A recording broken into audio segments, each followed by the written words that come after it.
Hello everyone, आज का topic है गुप्त काल।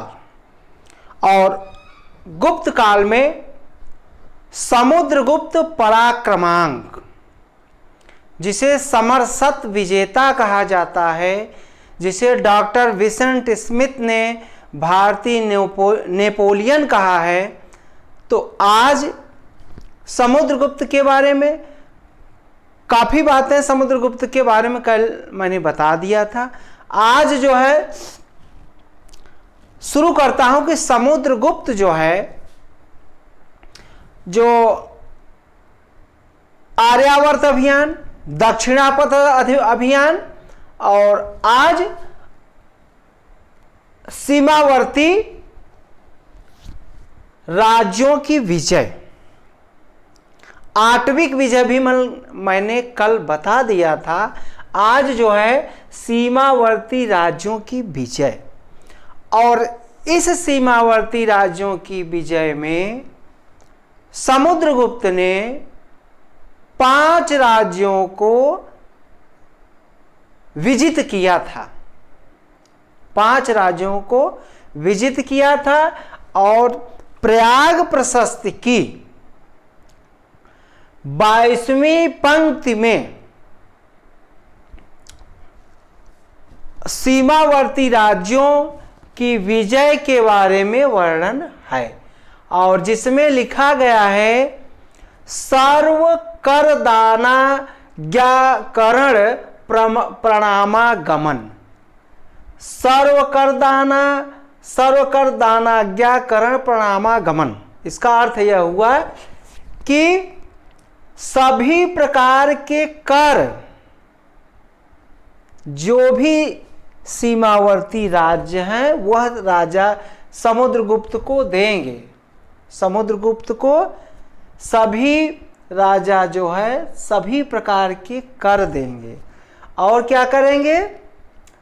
नाज्ञाकरण, अर्थात उसकी आज्ञा का पालन करेंगे। उसकी आज्ञा का पालन करेंगे, सभी प्रकार के कर देंगे और प्रणाम करने के लिए राज दरबार में उपस्थित होंगे। राज दरबार में उपस्थित होंगे। और ये राज्य थे, 5 राज्य थे। ये राज्य 5 थे, और पहला है उसमें समतट। पहला क्या है? समतट। समतट का मतलब हुआ पूर्वी बंगाल, और पूर्वी बंगाल का मतलब आज का आधुनिक बांग्लादेश। तो ये हो गया आपका समतट। डवाक, डवाक का मतलब हुआ असम का नौगांव जिला। डवाक से मतलब असम का नौगांव जिला। और कामरूप, कामरूप का मतलब असम। कामरूप का मतलब असम स्टेट। और करत्रिपुर, करत्रिपुर का मतलब हुआ जालंधर। जालंधर का पंजाब जो स्टेट है, तो उसमें जालंधर जिला जो है ये क्या है? करत्रिपुर मतलब करतारपुर। और नेपाल, नेपाल को आप जान लिए सीमावर्ती, मतलब जो उसका जो राज्य था, उसके जो सीमा के पर लगे क्षेत्र थे, तो ये राज्य थे। सर्वकर दानाज्ञाकरण प्रणामागमन की नीति अपनाई गई थी। अब फिर जो है कुछ विदेशी शक्तियों को भी जो है समुद्रगुप्त ने पराजित किया था, और उन जो विदेशी शक्तियां थे उनके बारे में वर्णन प्रयाग प्रशस्ति की 23वीं-24वीं लाइन में मिलता है। और वो जो है राज्य हैं, कौन कौन से हैं? तो वो हैं देवपुत्र, शाही, शाहानुशाही, शक, मुरुंड एवं सर्वद्वीप वासभी। ये जो है इनके लिए शब्द आया है, और इनके लिए क्या नियम था? तो इनके लिए नियम था कि स्वयं को सम्राट की सेवा में उपस्थित करें, स्वयं को सम्राट की सेवा में उपस्थित करें और अपनी कन्याओं को उपहार में ला करके राजा समुद्रगुप्त को सौंपें और अपने राज्यों में शासन करने के लिए, अपने राज्यों में शासन के निमित्त गरुण मुद्रा से अंकित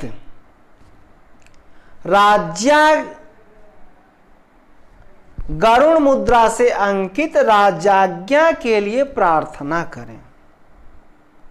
गरुण मुद्रा से अंकित राजाज्ञा के लिए प्रार्थना करें और विविध उपायों द्वारा सेवा करें, विविध उपायों द्वारा सेवा करें।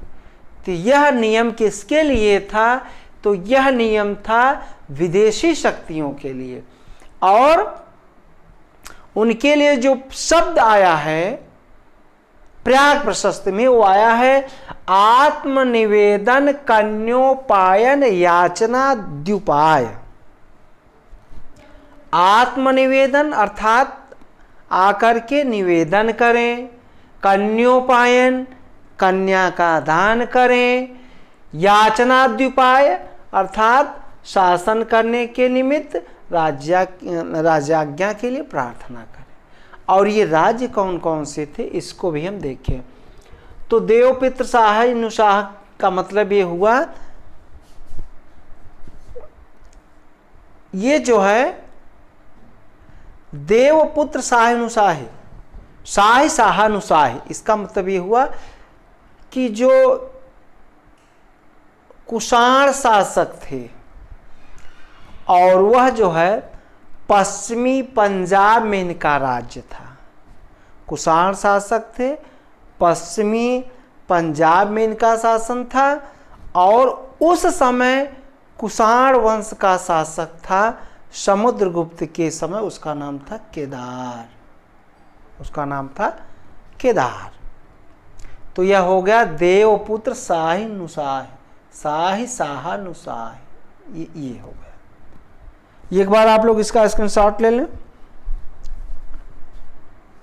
तो देवपुत्र शाही साहानुसाही का मतलब हुआ कुषाण शासक को से मतलब है। अब उसके बाद ये शक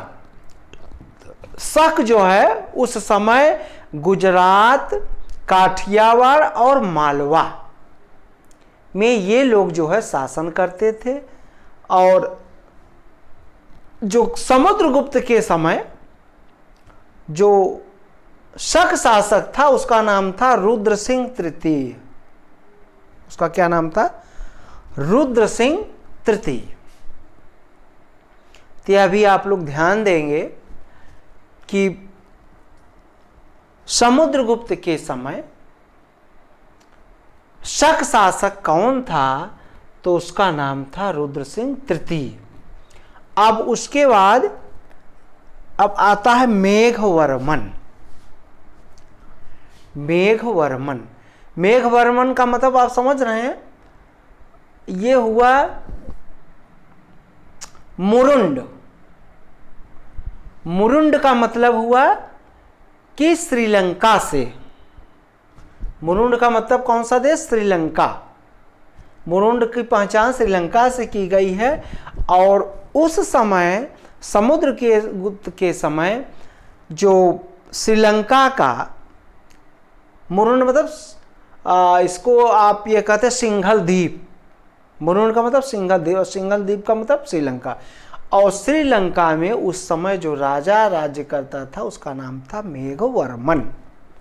उसका नाम था मेघवर्मन। और मेघवर्मन ने समुद्रगुप्त से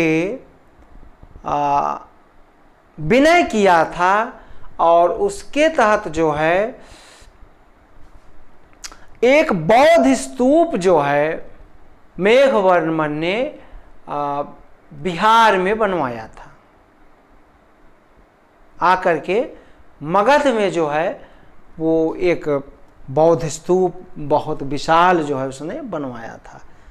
और समुद्रगुप्त, और उसके बाद हम लेंगे सर्वद्वीप वासवी। सर्वद्वीप वासवी का मतलब हुआ दक्षिण पूर्व एशिया में जो द्वीप थे, जो समुद्र में थे, उन पर भी जो है समुद्रगुप्त ने विजय प्राप्त किया था। उस पर भी समुद्रगुप्त ने विजय प्राप्त किया था।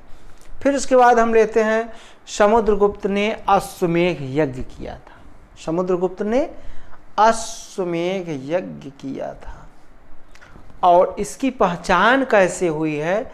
तो इसकी पहचान हुई कि उसने जो सिक्के, उसके जो सिक्के प्राप्त हुए हैं, सिक्कों पर जो है यज्ञ यूप में बंधे हुए घोड़ों का चिन्ह मिलता है।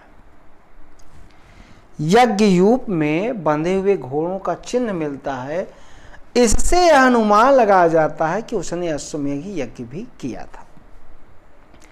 और पृष्ठभाग पर, सिक्के के पृष्ठभाग पर राजमहिषी दत्त देवी, राजमहिषी दत्त देवी का चित्र भी बना है। और कुछ कुछ सिक्कों पर अश्वमेध पराक्रम भी लिखा गया है। अश्वमेध पराक्रम भी लिखा गया है। और समुद्रगुप्त वीणा वादन करता था। उसके सिक्कों पर जो है वीणा बजाते हुए उसका चित्र भी मिलता है। और उसके बाद जो है समुद्रगुप्त के दरबार में एक बौद्ध गुरु भी था, बौद्धिस्ट भी था, उसका नाम था वसुबंधु।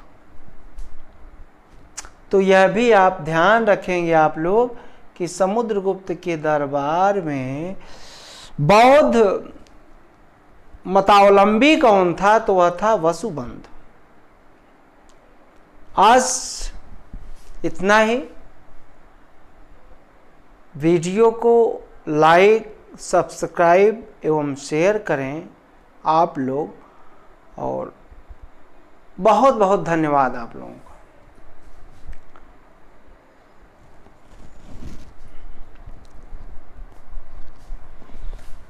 स्क्रीनशॉट ले लें एक बार।